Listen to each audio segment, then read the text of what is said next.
Hello friends, welcome to commerce dictionary. कैसे हैं आप सब? Hope you all are doing great.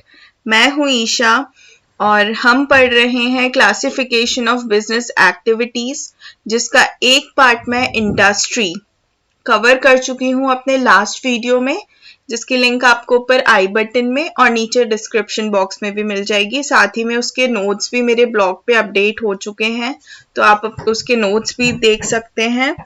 और आज हम पढ़ने वाले हैं दूसरी बिजनेस एक्टिविटी के बारे में, जो कि है कॉमर्स। और कॉमर्स के अंदर क्या क्या आता है? Trade and auxiliaries to trade. तो आज हम ये टॉपिक्स कवर करने वाले हैं। तो स्टार्ट करते हैं। कॉमर्स। अब कॉमर्स क्या होता है? देखिए, बिजनेस क्या होता है? बिजनेस की दो मेन एक्टिविटीज कौन सी होती है? Production of goods and services और दूसरी होती है selling of goods and services. तो प्रोडक्शन जो होता है that takes place in industry, और जो सेलिंग का पार्ट होता है वो आता है कॉमर्स के अंदर। ठीक है, तो जो कॉमर्स होता है it is concern with trading of goods and services.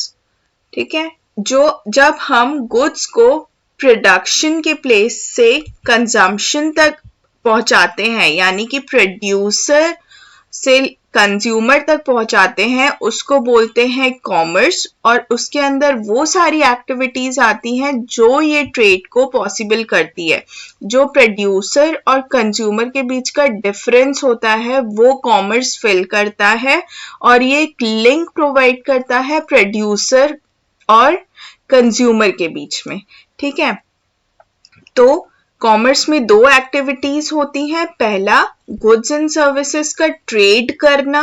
ठीक है, और दूसरा वो सारी एक्टिविटीज, वो सारी चीजें जो इस ट्रेडिंग प्रोसेस को फैसिलिटेट करती हैं, उसको असिस्ट करती हैं, और गुड्स एंड सर्विसेज का जो एक फ्लो होता है उसको मेंटेन रखती है, ताकि सही टाइम पे सही प्लेस पर कंज्यूमर को गुड्स अवेलेबल हो जाए। अब कॉमर्स क्यों होता है? अब जैसे कि मैंने बताया कि गुड्स एंड सर्विसेज अच्छी तरीके से कंज्यूमर्स तक पहुंच जाए, अवेलेबल हो जाए, to ensure free flow of goods and services.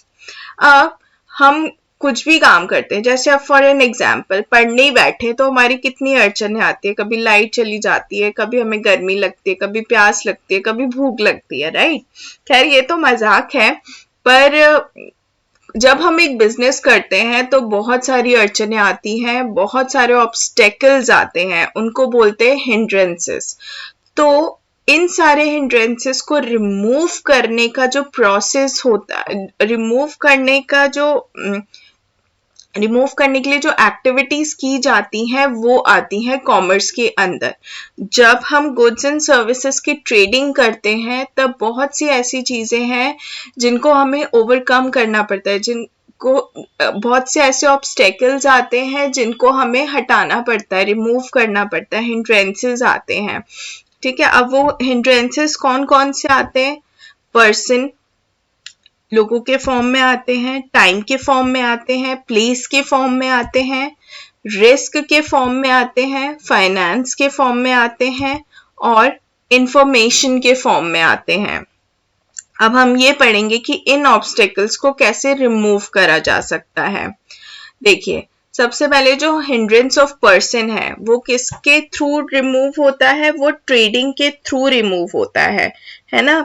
अब गुड्स तो प्रोड्यूस हो गए, मैन्युफैक्चर हो गए, बट उनको फाइनल कंज्यूमर्स तक कौन पहुंचाएगा? बिजनेसमैन पहुंचाएंगे, ट्रेडर्स पहुंचाएंगे, एक डिस्ट्रीब्यूशन चैनल होगा, है ना? एक डिस्ट्रीब्यूशन चैनल होगा जहां से जो प्रोडक्ट है, प्रोड्यूसर्स हैं, वो कंज्यूमर्स तक अपना प्रोडक्ट पहुंचाते हैं, है ना? तो बीच का जो डिस्ट्रीब्यूशन चैनल होता है उसको कहते हैं ट्रेडिंग, जहां कुछ ट्रेडर्स होते हैं, मिडलमैन होते हैं, इंटरमीडियरीज होते हैं, है ना, जो प्रोड्यूसर से सामान खरीदते हैं और कंज्यूमर्स को सेल करते हैं। तो hindrance of person is removed by trade. अब नेक्स्ट हिंड्रेंस कौन सी है? हमारी प्लेस। अब हिंड्रेंस ऑफ प्लेस कैसे रिमूव होगी? By transportation. है ना। अब जहाँ पे गुड्स प्रोड्यूस हो गए हैं वहां से हमको फाइनल कंज्यूमर्स तक पहुंचाने हैं, तो वो कैसे पहुंचाएंगे? थ्रू ट्रांसपोर्टेशन पहुंचाएंगे। इनफैक्ट जो हमारे रॉ मटेरियल्स है वो हम प्लेस ऑफ प्रोडक्शन तक कैसे पहुंचाएंगे? थ्रू ट्रांसपोर्टेशन पहुंचाएंगे। फैक्ट्री सामान प्रोड्यूस हो गया, फिर ट्रांसपोर्टेशन से हम उसे मार्केट प्लेस तक पहुंचाएंगे जहां से कंज्यूमर्स इजली वो प्रोडक्ट खरीद लेंगे। नेक्स्ट आता है हिंड्रेंस ऑफ टाइम। अब ऑब्वियसली एक प्रोडक्ट प्रोड्यूस होता है और फिर वो एक प्रोडक्ट सेल होता है, ऐसा तो होता नहीं है। Products are manufactured in bulk, बहुत क्वांटिटी में बनते हैं, है ना। तो उसको प्रॉपर एनवायरनमेंट चाहिए होता है, प्रॉपर स्टोरेज चाहिए होता है, ताकि टाइम पे कंज्यूमर को अवेलेबल हो जाए, टाइम पे मार्केट प्लेस पे गुड्स अवेलेबल हो जाए। तो उसके स्टोरेज कौन करता है? Ware house. वेयर हाउसेस में हम अपना जो गुड्स होते हैं उसको स्टोर करते हैं, है ना। तो इसलिए जो हिंड्रेंस ऑफ टाइम होता है वो वेयर हाउसेस रिमूव करते हैं। फिर next is hindrance of risk. अब कोई भी बिजनेस करने में बहुत रिस्क तो रहते ही, अलग अलग टाइप के रिस्क रहते हैं, जैसे कि थेफ्ट हो गया, लॉस हो गया, फायर हो गया, ठीक है, ट्रांजिट में एक्सीडेंट हो सकता है। तो इन सब को इंश्योर कौन करता है? इन सब रिस्क को ओवरकम कौन करता है? इंश्योरेंस करता है। आप गुड्स के इंश्योरेंस करवाते हो, है ना। आपके जो प्रोडक्ट मैन्युफैक्चरिंग इक्विपमेंट्स है उनका इंश्योरेंस कराते हो। यहाँ तक कि जो आपके फर्म में, आपके बिजनेस में एम्प्लॉयज हैं, आपकी कंपनी में एम्प्लॉयज हैं, उनको तक आप इंश्योर्ड करवाते हो, ठीक है। ताकि जैसे कोई ऑक्यूपेशनल हजार्ड होता है या मान लीजिए फायर लग गई इंडस्ट्री में, फैक्ट्री में, तो आपको एम्प्लॉयज को भी इंश्योर करना पड़ता है अपने, है ना। तो जो हिंड्रेंस ऑफ रिस्क है वो रिमूव होता है बाय इंश्योरेंस। अब फाइनेंस। अब किसी भी काम को करने के लिए हमें पैसों की जरूरत पड़ती है, फाइनेंस की जरूरत पड़ती है, तो वो कौन रिमूव करता है? Banking and financing. जो बैंक होता है वो प्रोड्यूसर्स को, ट्रेडर्स को, वेयर हाउसिंग वालों को क्रेडिट फैसिलिटीज देते हैं, लोन्स देते हैं कैपिटल जनरेट करने के लिए, अपना बिजनेस स्टार्ट करने के लिए, अपना बिजनेस ग्रो करने के लिए बैंकिंग और फाइनेंसिंग इंस्टीट्यूशंस हेल्प करते हैं। फिर इंफॉर्मेशन। अब एक प्रोडक्ट तो बन गया, मैन्युफैक्चर हो गया, अब हम कंज्यूमर्स को कैसे बताएं? जो हमारे टारगेट कस्टमर्स हैं, जो हमारे पोटेंशियल बायर्स हैं, उन तक हम अपने प्रोडक्ट की इंफॉर्मेशन कैसे पहुंचाएं? अब it is impossible for a producer कि वो एक एक कंज्यूमर के पास जाए और अपनी प्रोडक्ट की इंफॉर्मेशन दे। तो उसके लिए क्या चाहिए होता है? जो प्रोड्यूसर्स होते हैं और ट्रेडर्स होते हैं वो क्या करते हैं? कंज्यूमर्स को इंफॉर्मेशन देते हैं, जो भी गुड्स एंड सर्विसेज प्रोड्यूस होते हैं या जो भी गुड्स एंड सर्विसेज वो सेल कर रहे होते हैं, वो कंज्यूमर्स को इंफॉर्मेशन देते हैं थ्रू एडवर्टीजमेंट्स, थ्रू एडवर्टाइजिंग। आप कोई भी प्रोडक्ट मार्केट में खरीदने जाओगे तो आपको उस प्रोडक्ट के बारे में कैसे पता लगता है? आपने कहीं ना कहीं उसका एडवर्टाइजमेंट देखा होगा या सुना होगा, है ना। या आपको मान लीजिए आपको कार खरीदनी है, एक न्यू कार लॉन्च हुई है, तो आप पेपर में उसका फ्रंट पेज पे एक बड़ा सा एड देखते हैं तो आपको पता चलता है अरे न्यू कार लॉन्च हुई है। आप टीवी में उसका एड देखते हैं तो आप जाते हैं, उसके बारे में पता करते हैं, उसके फीचर्स सर्च करते हैं, ये सब करते हैं। तो वो किससे पॉसिबल होता है? एडवर्टाइजिंग से। तो हिंड्रेंस ऑफ इंफॉर्मेशन जो होती है that is removed bye advertising.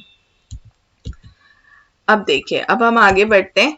Commerce क्या होता है? अब मैंने बता दिया, commerce basically trading of goods and services होता है। इसमें जो प्रोड्यूसर से गुड्स एंड सर्विसेज लेके हम कंज्यूमर्स तक पहुंचाते हैं, है ना, ट्रेड करते हैं। और plus it is auxiliaries to trade, वो सारी एक्टिविटीज जो ट्रेड में हेल्प करती हैं, ट्रेड में असिस्ट करती हैं, राइट। अब रात को देर तक तो पढ़ते ही हैं हम, तो हमें भूख लगती है, तो अब हम किचन में ढूंढते क्या रखा है क्या रखा है। तो सबसे जो हैंडी चीज होती है वो होती है कि मैगी यार 2 मिनट में बन जाएगी, तो फटाफट निकालो और बना लो।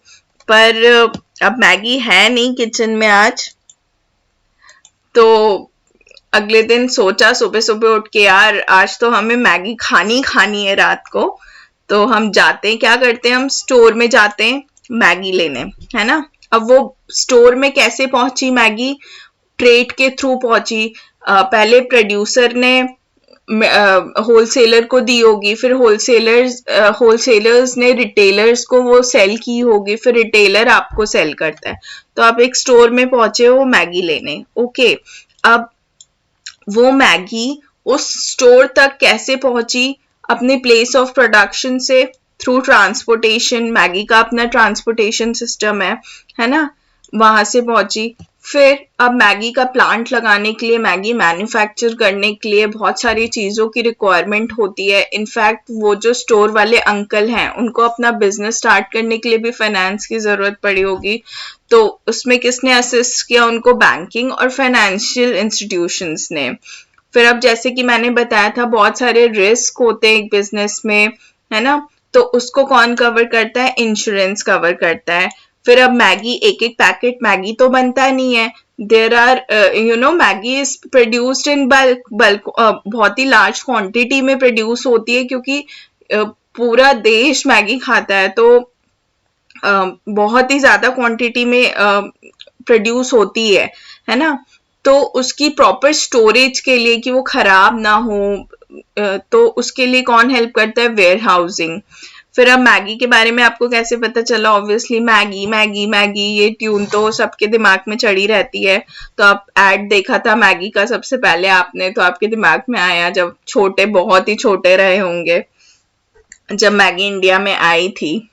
तो थ्रू एडवर्टीजमेंट आपको पता चला। और मैगी के जो न्यू प्रोडक्ट्स है, जैसे आजकल बहुत वो ऐड चल रहा है आटा मैगी का, तो आटा मैगी लॉन्च हुई है, तो उसके बारे में आपको कैसे पता चला, थ्रू एडवर्टीजमेंट। तो ये पूरा जो प्रोसेस होता है इसको हम कहते हैं कॉमर्स, ओके। पहला trading of goods and services, जो प्लेस ऑफ प्रोडक्शन होता है वहां से लेकर कंज्यूमर तक सामान पहुंचाना, trading of goods and services कहलाता है, यानी कि ट्रेड कहलाता है। क्योंकि एक प्रोड्यूसर को बहुत ही मुश्किल होगी हर कंज्यूमर के पास, एक एक कंज्यूमर के पास अपना सामान खुद डायरेक्टली पहुंचाने में। तो बहुत सारे लोग बीच में ऐसे जुड़े रहते हैं जो कंज्यूमर तक वो प्रोडक्ट पहुंचाते हैं।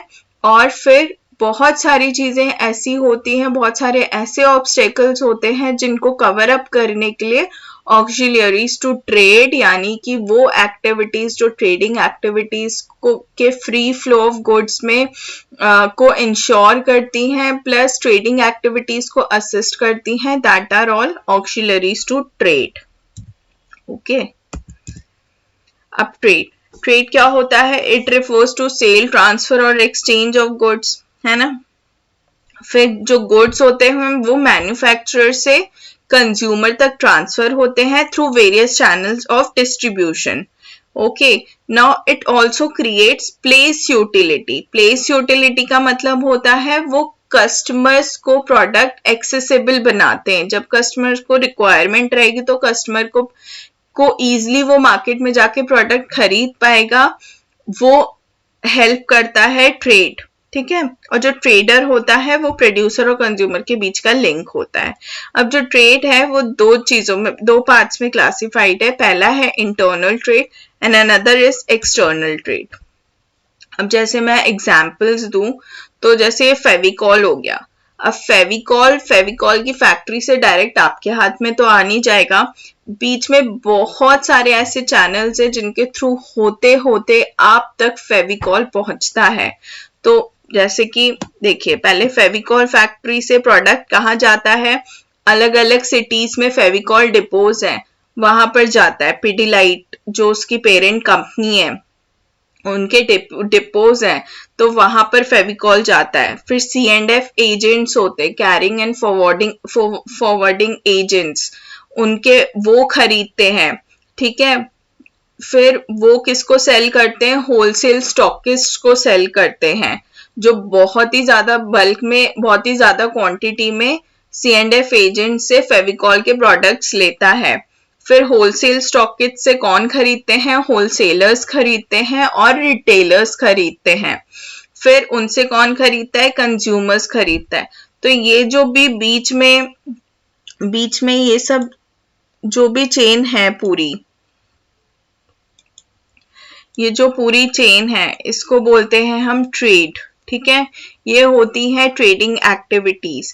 प्लेस ऑफ प्रोडक्शन से फाइनल कंज्यूमर तक प्रोडक्ट पहुंचाने में जितनी एक्टिविटीज होती हैं that is known as trade, और ये लोग कहलाएंगे ट्रेडर्स। ओके, अब हम पतंजलि का देखें तो जो Patanjali herbal and food park है वहां से कहाँ पे जाते प्रोडक्ट्स? जो सुपर डिस्ट्रीब्यूटर्स हैं पतंजलि के उनको कंपनी देती है। फिर उनसे कौन खरीदता है? डिस्ट्रीब्यूटर्स खरीदते हैं। जो पतंजलि के चिकित्सालय हैं, आरोग्याज हैं, वो लोग बाय करते हैं। फिर रिटेलर्स बाय करते हैं। जो आपने देखा होगा पतंजलि मेगा स्टोर्स हैं, पतंजलि सुपर स्टोर्स हैं, है ना। और पतंजलि ने यहाँ तक कि फ्यूचर ग्रुप से भी टाई अप किया हुआ है, पार्टनरशिप की हुई है कि उनके स्टोर्स में भी पतंजलि के प्रोडक्ट्स आपको अवेलेबल हो जाएंगे। फिर उनसे कौन खरीदता है? कंज्यूमर्स, यानी आप लोग खरीदते हो। तो बाबा रामदेव जी आके आपको पतंजलि का शुद्ध घी नहीं देते हैं, वो वेरियस चैनल्स ऑफ डिस्ट्रीब्यूशन से होते होते आप तक पहुंचता है। तो ये इस चीज को बोलते हैं, इस एक्टिविटी को हम बोलते हैं ट्रेड। क्लियर है? अब ये तो हो गई थी गुड्स की बात। अब मैं सर्विसेज की बात भी करूं, क्योंकि ट्रेड क्या होता है? Exchange of goods and services, sale, transfer and exchange of goods and services, right. तो इसमें सर्विसेज भी आती हैं। अब जो यूजुअली सर्विसेज रहती है ना, इनका एक मल्टी चैनल डिस्ट्रीब्यूशन सिस्टम होता है, बिकॉज जो प्रोडक्ट्स होते हैं दैट आर इनटैंजिबल, राइट, आप उसको छू नहीं सकते हो, है ना, वो सर्विस होती है। तो मल्टी चैनल रहता है इनका, जो डिस्ट्रीब्यूशन चैनल रहता है। तो इनकी ट्रेडिंग कैसे होती है? आप कहाँ से, जैसे अब मैं एग्जांपल लूँ goibibo.com का, तो ये एक टूर्स एंड ट्रैवल कंपनी है जो tours and travel services provide करती है ना। आपको आपको फ्लाइट टिकट्स बुक करनी होती है, होटल्स बुक करने होते हैं, तो you do it through goibibo.com। तो कैसे होता है? उनके नेटवर्क ऑफिसेज होते हैं, वेबसाइट के थ्रू आप कर सकते हो। They have their own mobile apps जिनके थ्रू आप कर सकते हो। ये लोग फ्रेंचाइजीज देते हैं आपको। अगर उनकी फ्रेंचाइजी चाहिए तो they will do all the office setups और आपको पूरी ट्रेनिंग देंगे। फिर आप ऑफिस खोल के you can sell their services to consumers. फिर उन्होंने गूगल के साथ पार्टनरशिप की हुई है for flight and hotel search. तो ये multi level of distribution channel होता है सर्विसेज में। अब जैसे मैं इंश्योरेंस की बात करूं तो for an example ICICI prudential life insurance है। तो इनका भी मल्टी चैनल है डिस्ट्रीब्यूशन का, ट्रेडिंग का। किसके थ्रू आपको इंश्योरेंस आप ले कंज्यूमर्स तक पहुंचाते हैं? Through their bank branches. Okay, फिर उनके एक अलग इंडिविजुअल एजेंट्स हैं, कॉर्पोरेट एजेंट्स हैं, उनकी वेबसाइट है, वहां से कंज्यूमर्स कैन बाय इंश्योरेंस। फिर उनके जो एम्प्लॉयज हैं, सेल्स रिप्रेजेंटेटिव्स हैं, वो सेल करने जाते हैं। फिर ऑफिसेज हैं उनके, तो वहां से कंज्यूमर्स बाय इंश्योरेंस। ओके, तो ये हो गए कुछ सर्विसेज के एग्जाम्पल्स। अब हम आगे बढ़ते हैं इंटरनल ट्रेड पे। अब इंटरनल ट्रेड क्या होता है? इंटरनल ट्रेड को हम डोमेस्टिक और होम ट्रेड भी बोलते हैं। अंदर ही अंदर इंटरनल का मतलब होता है। तो जो इंटरनल ट्रेड होता है वो it is concern with buying and selling of goods and services within domestic और geographical boundaries of the country. Okay, जो कंट्री के विद इन ही बाइंग और सेलिंग ऑफ गुड्स होता है that is known as internal trade. अब वो दो पार्ट्स में क्लासिफाइड है, होलसेल ट्रेड और रिटेल ट्रेड। होलसेल ट्रेड क्या होता है? जब हम गुड्स एंड सर्विसेज को बाय करते हैं और सेल करते हैं बल्क क्वांटिटीज में, लार्ज क्वांटिटीज में। आपने हमेशा सुना होगा होलसेलर से जाके ले लो, वहां पे आपको थोड़ा सा रेट कम मिलेगा। क्यों कम मिलेगा? Because they buy in bulk, है ना, वो ज्यादा क्वांटिटी में लेते हैं। फिर वो रिटेलर को अपना सामान सेल करते हैं और रिटेलर आपको इंडिविजुअल पीस सेल कर देता है। पर आप होलसेलर के पास जाओगे तो आपको पूरा का पूरा वो बोलेंगे you have to buy minimum number of piece, आपको इतने क्वांटिटी तो खरीदनी ही पड़ेगी, हम आपको सिंगल पीस सेल नहीं करेंगे। ओके तो फिर रिटेल ट्रेड क्या होता है, आप स्मॉल क्वांटिटीज में गुड्स को खरीदते हो और फिर सेल करते हो फॉर फाइनल कंजम्पशन। जो फाइनल कंज्यूमर होता है वो रिटेलर से सामान परचेज कर लेता है। तो इंटरनल ट्रेड दो पार्ट्स में क्लासिफाइड है, पहला है wholesale trade and another is retail trade, right.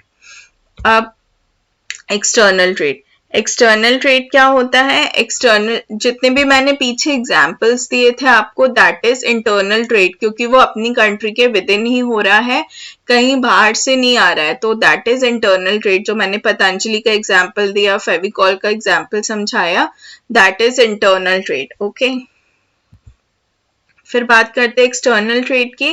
तो एक्सटर्नल ट्रेड को हम फॉरेन ट्रेड कहते हैं।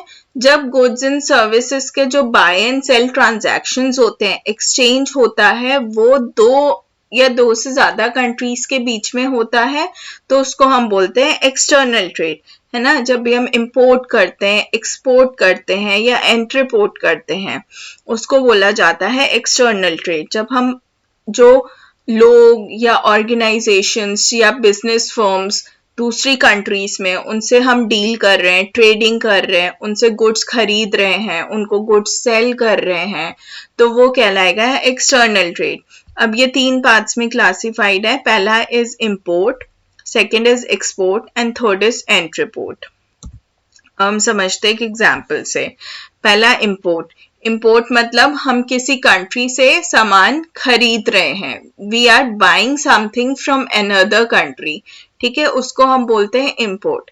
जैसे मान लीजिए मैं ज्वेलरी में ट्रेड करती हूँ, है ना, और मैं इटालियन सिल्वर सेल करती हूँ, है ना, तो मैं वो इटालियन सिल्वर कहाँ से इंपोर्ट करूंगी, I will by that Italian silver from Italy, तो उसको उस एक्टिविटी को बोला जाएगा इंपोर्ट, ठीक है, कि मैंने इटालियन सिल्वर इटली से इंपोर्ट किया, ठीक है। अब हम नेक्स्ट बात करेंगे एक्सपोर्ट की। एक्सपोर्ट मतलब जब हम कोई चीज अपनी कंट्री से दूसरी कंट्रीज को सेल कर रहे हैं, दैट इज एक्सपोर्ट। दूसरी कंट्री में बैठे हुए लोगों को या वहां की ऑर्गेनाइजेशंस, बिजनेस फर्म्स को सेल कर रहे हैं, that is export. For an example, अब मैं स्पाइसेस में ट्रेड करती हूँ। अब इंडियन स्पाइसेस, अब आजकल आप हर कंट्री में चले जाओ, आपको एक इंडियंस का अलग ही एक कम्युनिटी बनी हुई है, that is extending day by day, और लंदन उसमें से एक है। तो अब लंदन में जो इंडियन मार्केट है वहां पे मैं स्पाइसेस सेल करती हूँ, तो उस एक्टिविटी को क्या बोलेंगे, एक्सपोर्ट।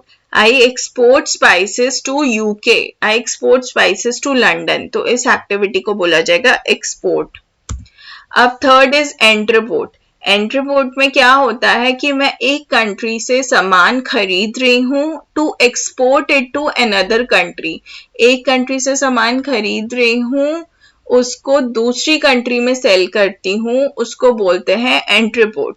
अगेन मैं आ गई ज्वेलरी का बिजनेस लेके, हालांकि मेरा है नहीं, जस्ट फॉर एन एग्जाम्पल, मैं ज्वेलरी में ट्रेड करती हूँ, मुझे इटालियन सिल्वर चाहिए होता है, so I import Italian silver from Italy, और फिर मैं उस इटालियन सिल्वर को श्रीलंका में एक्सपोर्ट करती हूँ, तो इस पूरे प्रोसेस को कहा जाएगा एंट्रीपोर्ट। ओके कि मैंने इटली से पहले इटालियन सिल्वर इंपोर्ट किया, then I am exporting Italian silver to Sri Lanka, fine, ठीक है।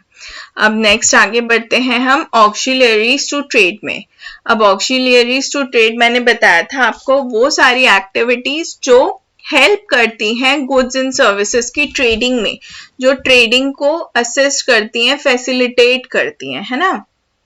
अब क्या होता है कि सिर्फ ये गुड्स को जैसे गुड्स प्रोड्यूसर से हमने ले लिए, ठीक है, फिर कंज्यूमर्स को सेल कर दिए, इस बीच में जो भी हिंड्रेंसेस आएंगी सिर्फ उन्हीं को ओवरकम नहीं करेगा ऑक्सिलरीज टू ट्रेड, ये इंडस्ट्री को भी सपोर्ट करती हैं।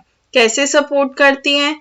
अब रॉ मटेरियल को प्लेस ऑफ प्रोडक्शन तक भी तो पहुंचाना होता है, उसमें भी बहुत सारे रिस्क होते हैं, उसमें भी बहुत सारे हिंड्रेंसेस होते हैं। एक जगह से दूसरी जगह तक कैसे पहुंचाएंगे? ट्रांसपोर्टेशन के थ्रू पहुंचाएंगे, है ना। उसमें भी फाइनेंस की जरूरत पड़ती है, उसमें भी रिस्क कवर करने की जरूरत पड़ती है, राइट। तो ये इंडस्ट्री को भी सपोर्ट करता है और ट्रेडिंग एक्टिविटीज को भी सपोर्ट करता है, मतलब ये एंटायर बिजनेस एक्टिविटी को सपोर्ट करता है। Hence the entire business activity it supports both industry and trade, hence the entire business activity. फिर जैसे कि मैंने पहले बताया था कि हिंड्रेंसेस जो भी होते हैं उनको रिमूव करती है, उनको हटाती है, जो भी अड़चने आती हैं, जो भी ऑब्स्टेकल्स आते हैं प्रोडक्शन और डिस्ट्रीब्यूशन ऑफ गुड्स में, उनको ये हटाती है। अब ऑक्सिलरीज टू ट्रेड कौन कौन सी होती है? Transportation and communication, banking and finance, insurance, warehousing and advertising. पहला इज ट्रांसपोर्टेशन एंड कम्युनिकेशन। अब हमें रॉ मटेरियल्स और गुड्स को एक जगह से दूसरी जगह मूव करना है, तो उसका क्या उसके लिए क्या जरूरत पड़ेगी? हमें ट्रांसपोर्टेशन फैसिलिटी की जरूरत पड़ेगी, है ना। पहले तो हम रॉ मटेरियल को प्लेस ऑफ प्रोडक्शन तक पहुंचाएंगे, उसके लिए वी नीड ट्रांसपोर्टेशन, और फिर प्लेस ऑफ प्रोडक्शन से जो फिनिश गुड्स हैं वो प्लेस ऑफ कंजम्पशन तक पहुंचाएंगे, उसके लिए भी वी नीड ट्रांसपोर्टेशन। अब बहुत सारे प्रोडक्ट्स होते हैं ऑब्वियसली, जैसे कि जो कॉटन है वो गुजरात और महाराष्ट्र में बनता है ना। फिर जो टी होती है असम में बनती है, और जो शुगर है यूपी में बनती है, बिहार में बनती है। फिर जो स्पाइसेस है वो केरला में बनते हैं। तो अब मैं स्पाइसेस लेने केरला नहीं जाऊंगी, शुगर लेने यूपी नहीं जाऊंगी, और कॉटन लेने मैं गुजरात या महाराष्ट्र नहीं जाऊंगी, है ना। और प्रोड्यूसर के लिए भी बहुत मुश्किल होगा कि वो मुझ तक ये सामान एक एक आके मुझे पहुंचाएगा। तो उसके लिए क्या उसके लिए क्या चाहिए होता है? ट्रांसपोर्टेशन सिस्टम चाहिए होता है ना। अब ट्रांसपोर्टेशन किस किस के थ्रू हो सकता है? रोड के थ्रू, रेल, एयर या कोस्टल शिपिंग के थ्रू हो सकता है। अब ट्रांसपोर्टेशन के साथ साथ communication also plays a very important role. कैसे? अब मेरे को प्रोड्यूसर को बताना है कि यार प्रोड्यूसर को बताना है मेरा स्टॉक खत्म हो रहा है, I need to buy stock, आप मुझे स्टॉक भेज दीजिए, है ना। तो प्रोड्यूसर क्या करेगा? वो जो सामान होगा वो उतनी क्वांटिटी में मुझे सेल कर देगा, भेज देगा, ट्रांसपोर्ट कर देगा, है ना। फिर इनफैक्ट जो कंज्यूमर्स भी होते हैं आजकल, तो व्हाट्सएप के थ्रू ही आप देखते हो कितना बिजनेस हो गया है। आपको जैसे मान लीजिए मेरा शू बिजनेस है, अब जो शू मैन्युफैक्चरिंग फैक्ट्री है दैट इज इन आगरा। अब मैं हर 10 दिन में या हर 15 दिन में it is impossible for me to go to Agra, है ना। अब तो क्या होता है आजकल, अब मैं व्हाट्सएप पे बोलती हूँ कि आप आर्टिकल्स मुझे सेंड कर दीजिए, तो मैं उसमें से सेलेक्ट कर लेती हूँ, देन आप मुझे वो ट्रांसपोर्ट कर दीजिएगा। तो आजकल ऐसे बिजनेस होता है। So it is becoming easy day by day. आप घर बैठे बैठे सामान ट्रेडिंग भी कर सकते हो, राइट। तो जो कम्युनिकेशन फैसिलिटीज होती हैं वो प्रोड्यूसर, ट्रेडर्स और कंज्यूमर्स को इंफॉर्मेशन एक्सचेंज करने में हेल्प करती है। जैसे कि आप एक दुकान पे गए, आपने गुप्ता अंकल की दुकान पे गए मान लीजिए, आपने उनसे बोला कि अंकल कॉफी दे दीजिए, तो अंकल ने कहा बेटा तुम तो नेस्कैफे लेते हो लेकिन नेस्कैफे खाता मैं ब्रू आई हुई है। तो बोलते हो नहीं यार मैं तो बहुत ही ज्यादा ब्रांड लॉयल हूँ, मुझे नेस्कैफे का टेस्ट पसंद है, तो I will buy Nescafe only, आपके पास जब आए आप मुझे कॉल कर दीजिएगा। तो अंकल आपको कॉल करके बता देते हैं बेटा ले जाओ। तो क्या हुआ, हमने इंफॉर्मेशन एक्सचेंज की एक दूसरे से। तो communication also assist, also facilitate trading activities, और वो बहुत ही जरूरी है आज की डेट में। अब नेक्स्ट बढ़ते हैं हम बैंकिंग एंड फाइनेंस पे। अब देखिए जो पैसा है, मतलब it is blood for any business. उसके बिना it is impossible to run any business, मतलब पॉसिबल ही नहीं है बिना पैसों के।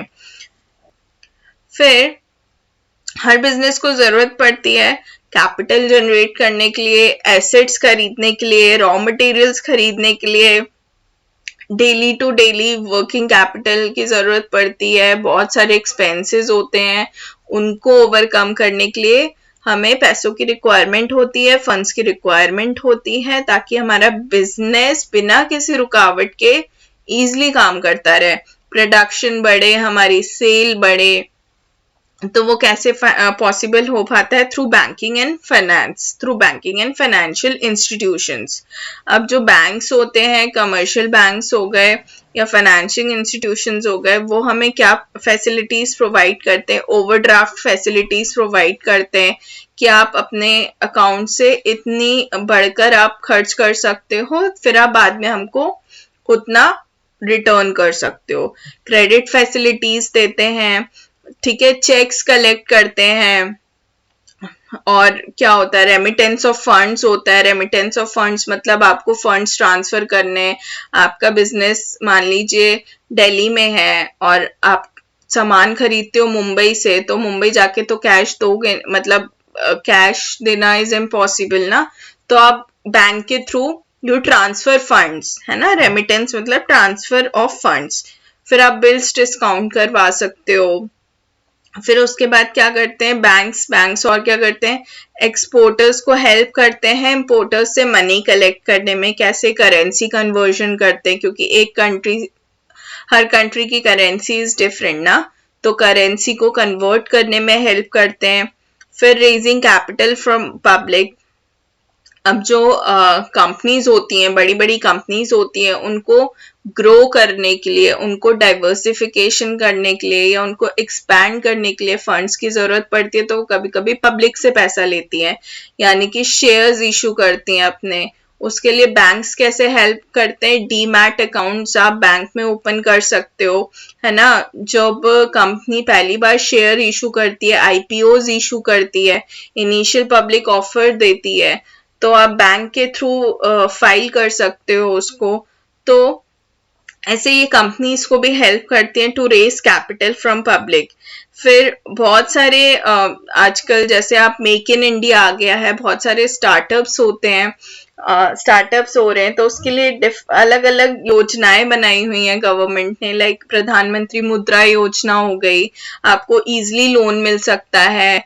फिर एक लोन आजकल मिलता है एमएसएमई के लिए, जो स्मॉल एंटरप्राइजेस होते हैं उनके लिए लोन इजीली मिल जाता है। तो बहुत सारी ऐसी स्कीम्स हैं कि आप अपना बिजनेस इजीली स्टार्ट कर सकते हो। तो ये सारी चीजें किससे पॉसिबल है? Through banking and financial institutions. अब नेक्स्ट पढ़ते हैं इंश्योरेंस में। अब जैसे आप एक गिफ्ट देख रहे होंगे, बहुत ही इंटरेस्टिंग मुझे एक मिला है, ये जैसे कैट्स आ रही हैं और ये इसको भगा रहा है, तो ये समझिए बहुत सारे रिस्क हैं, and this is the insurance company जो आपसे इनको दूर भगा रहा है। तो इंश्योरेंस क्या होता है? इंश्योरेंस एक टाइप का कॉन्ट्रैक्ट होता है जो रिस्क को ट्रांसफर करता है, ठीक है, जो फाइनेंशियल लॉस का एक रिस्क होता है। अब भैया आप कुछ भी होगा, जैसे मान लीजिए आग ही लग गई आपकी फैक्ट्री में, आपके गुड्स ट्रांसिट में डैमेज हो गए, तो आपको क्या होगा? फाइनेंशियल लॉस तो होगा ही होगा ना, है ना। तो फाइनेंशियल लॉस के रिस्क को अपने ऊपर ट्रांसफर कर लेती है, वो होता है इंश्योरेंस, ठीक है। उसके लिए क्या करना पड़ता है? आपको एक नॉमिनल अमाउंट ऑफ प्रीमियम पे करना पड़ता है इंश्योरेंस कंपनी को, और वो उस मनी को इन्वेस्ट करके आपके लॉसेस को पूरा कर देती है। इसका एक अलग ही बहुत ही बड़ा टॉपिक है, इंश्योरेंस कैसे काम करता है, कितने टाइप का इंश्योरेंस होता है, वो सब आप आगे पढ़ेंगे अभी। अब कौन कौन सी चीजें होती हैं जो रिस्क पे होती हैं, they need to be protected. जो आपके एसेट्स हो गए, जैसे कि मशीनरी हो गई, फर्नीचर, गुड्स, बिल्डिंग्स, ये सब आपके एसेट्स हो गए, इनके ऊपर रिस्क रहते हैं अलग अलग टाइप के। फिर जो रॉ मटेरियल है या गुड्स है ट्रांजिट में, या आपने स्टॉक करके रखे हुए रॉ मटेरियल्स और गुड्स, उनको खतरा रहता है। फिर जो आपके एम्प्लॉयज है, जैसे कि मैंने स्टार्टिंग में बताया था, जो आपके एम्प्लॉयज होते हैं, लेबर्स होते हैं, उनको एक्सीडेंट से बचाना होता है, ऑक्यूपेशनल हजार्ड से बचाना होता है, तो उसके लिए एम्प्लॉय इंश्योरेंस इज मस्ट, जरूरी होता है। तो बहुत सी ऐसी कंपनीज हैं जो एम्प्लॉय इंश्योरेंस देती हैं, लाइक रिलायंस जनरल इंश्योरेंस हो गया, ठीक है, मैक्स ब्यूपा हो गया, मैक्स ब्यूपा हेल्थ इंश्योरेंस, मेडिक्लेम हो गया, ठीक है, आईसीआईसीआई प्रूडेंशियल हो गया। आप सर्च करेंगे तो आपको जरूर मिल जाएंगे कि एम्प्लॉयज के लिए कौन कौन से इंश्योरेंस होते हैं। तो मटेरियल, एसेट्स, गुड्स, इन सब के साथ साथ एम्प्लॉयज को भी इंश्योर करना इज नेसेसरी। तो इंश्योरेंस होता है जो रिस्क को, जितने भी टाइप की रिस्क होती हैं, थ्रेट्स होते हैं, उनको कवर अप कर लेता है। Next auxiliary to trade is warehousing. अब जैसे बताया था, जो गुड्स होते हैं, जो प्रोड्यूस होते हैं गुड्स, या जो रॉ मटेरियल्स एक्सट्रैक्ट होते हैं गुड्स को प्रोड्यूस करने में, वो एक सिंगल क्वांटिटी में नहीं होते हैं, बहुत ही लार्ज क्वांटिटी में होते हैं और बल्क में होते हैं। तो उनको एक प्रॉपर स्टोरेज देने के लिए, ठीक है, ताकि वो बहुत सारे जैसे डैमेज ना हो, उनको लॉस ना हो, उनको एक प्रॉपर स्टोरेज चाहिए होता है, प्रॉपर एनवायरनमेंट चाहिए होता है। तो उसके लिए वेयर हाउसेस बनते हैं। उसके बाद ये कौन सी प्रॉब्लम सॉल्व करती है? टाइम की प्रॉब्लम भी सॉल्व करती है जी। अब गुड्स ही नहीं रहेंगे, अब मैंने 10 गुड्स प्रोड्यूस कर दिए, जब तक वो नहीं बिकेंगे तब तक मैं प्रोड्यूस ही नहीं करूंगा, तो ऐसा नहीं होता है ना। मान लीजिए बिक गए, कल बिक गए, तो आप फिर कंज्यूमर को चाहिए अगले दिन, तो आप कैसे इतनी जल्दी प्रोड्यूस कर पाओगे, right? So you have to keep some stock with you. तो ये क्या फैसिलिटेट करता है? It facilitates the availability of goods when needed. Sorry, of की स्पेलिंग गलत हो गई है, यहाँ पे एफ जी आ गया है। तो स्टोरेज की प्रॉब्लम को वेयर हाउस सॉल्व करता है। Next is advertising. अब मैंने बताया कि प्रोडक्ट की इंफॉर्मेशन देना एक एक कस्टमर के पास जाके, इट इज इम्पॉसिबल ऑब्वियसली। तो advertisement plays a very important role कि जो भी प्रोडक्ट एंड सर्विसेज प्रोड्यूस हुए हैं, मार्केट में अवेलेबल हैं, कंज्यूमर तक उनकी इंफॉर्मेशन पहुंचे, तभी तो उनको पता लगेगा कि ये प्रोडक्ट लॉन्च हुआ है, ये प्रोडक्ट इस मार्केट में मिलता है। उसके लिए क्या उसके लिए हम किससे करते हैं वो चीज? एडवर्टीजमेंट से करते हैं। नेक्स्ट, एडवर्टीजमेंट का क्या होता है कि आप एक तरीके से प्रोडक्ट की क्वालिटी, फीचर्स, उसके यूजेस, उसके प्राइस, इन सब की इंफॉर्मेशन भी कंज्यूमर तक पहुंचाते हो, है ना। तो जैसे कि एक शैम्पू का ऐड ले लीजिए, वो बोलते हैं इसमें बादाम का तेल है, नेचुरल ऑयल्स है, वीट ग्रास है, और भी पता नहीं क्या क्या है। तो वो अपने पूरे फीचर्स बताते हैं। आप ये शैम्पू लगाओगे तो आपके लॉन्ग शाइनी हेयर आ जाएंगे, आप किसी भी तरह की हेयर स्टाइल बना पाओगे। उसकी क्वालिटी के बारे में बताते हैं। फिर कभी कभी तो प्रोडक्ट्स का कंपैरिजन कर लेते हैं, साधारण पाउडर और एरियल से धोगे तो ऐसे चमकते हुए कपड़े निकलेंगे। So they inform about product features, uses, quality and price to the consumers, है ना। फिर वो अपने पोटेंशियल बायर्स को कन्विंस भी करते हैं कि आप उनका प्रोडक्ट खरीद लीजिए। अमिताभ बच्चन जी बीका जी भुजिया खा रहे हैं, तो कल से आप भी खाइएगा, तो आप इंस्पायर होके ले आते हो। फिर आप किस किस के थ्रू एडवर्टीजमेंट कर सकते हैं? TV, social media is very common nowadays. Print media हो गया, न्यूज़पेपर में एड्स देखते हो, पैम्फलेट्स के थ्रू पता चलता है आपको, है ना। फिर रेडियो में भी एड्स आते हैं, रेडियो लगाओ गाने का एड्स ज्यादा आते हैं। फिर बिल बोर्ड्स देखते हो, बड़े बड़े होर्डिंग्स देखते हो, मैगजीन्स में एड्स देखते हो, तो एडवर्टीजमेंट भी होता है ऑक्सिलरी टू ट्रेड। अब ये टॉपिक यहीं खत्म होता है। नेक्स्ट वीडियो बनेगी ऑब्जेक्टिव्स ऑफ बिजनेस पे, तो उसको जरूर देखिएगा। And thank you so much for watching the video, watching the today's tutorial. आपको लास्ट के सारे ट्यूटोरियल की लिंक डिस्क्रिप्शन बॉक्स में मिल जाएगी, और नोट्स भी आपको डिस्क्रिप्शन बॉक्स में मिल जाएंगे। साथ ही में नेक्स्ट वीडियो के साथ मैं बहुत जल्दी मिलूंगी नेक्स्ट टॉपिक के साथ। तो till then share this tutorial with your friends. ज्ञान बांटने से बढ़ता है, एज आई ऑलवेज से। और साथ ही में इसको लाइक भी कीजिए। और कोई भी आपको क्वेरी हो, कोई भी आपको इंटरेक्शन करना हो मुझसे, तो मैंने अपना मेल आईडी भी दिया हुआ है। Plus you can leave a comment also in comment section. तो मैं ज़रूर उसका रिप्लाई करूंगी। और चैनल को सब्सक्राइब कीजिए and don't forget to hit the notification bell icon, ताकि आपको नेक्स्ट वीडियो की नोटिफिकेशन मिले। So I am signing out now. Thanks for watching. Tata.